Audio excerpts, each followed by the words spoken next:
Okay, let's continue our discussion of tree diagrams. And let's say this time that I toss a coin, then I roll a four-sided die, just because having 6 possibilities would make it too crowded.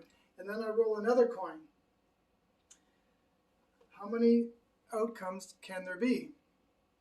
Well, if we use that multiplicative principle for the probabilities of independent events, we can calculate the number of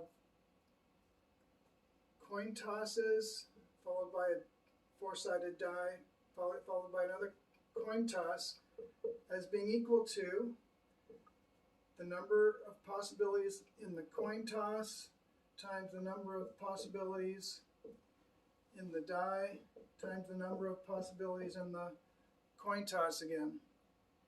So this is 2 times 4 times 2, 16. And if you look at all these paths here, I think you can quickly count up that there are indeed 16. So this works.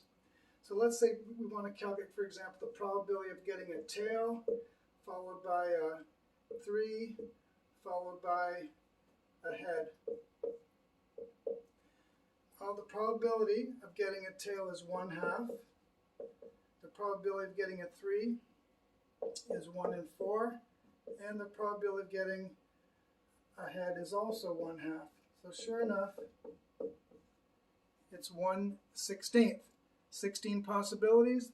This is only one of them, so the probability is 1/16.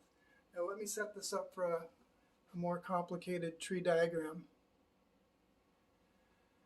Okay, we're back.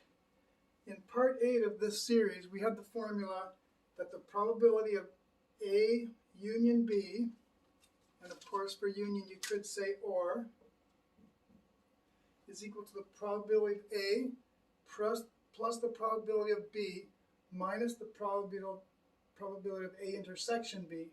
And for that you can say AND. Now let's apply this to a situation where my girls' soccer team was playing in the rain or in the shine, depending on the weather, and let's calculate the percentage that they would win their game. Now, the forecast one day was for 70% rain and 30% shine, and because my team loved the mud, they had about an 80% chance of winning when it was rainy and about a 20% chance of losing.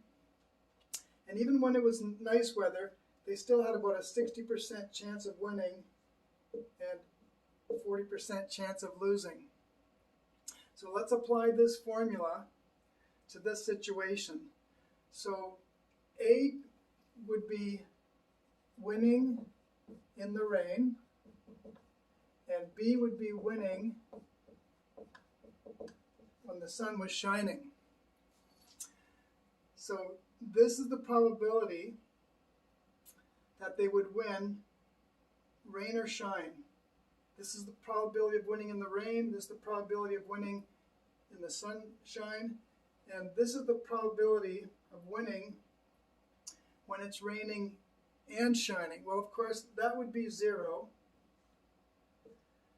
It can't be raining and shining at the same time.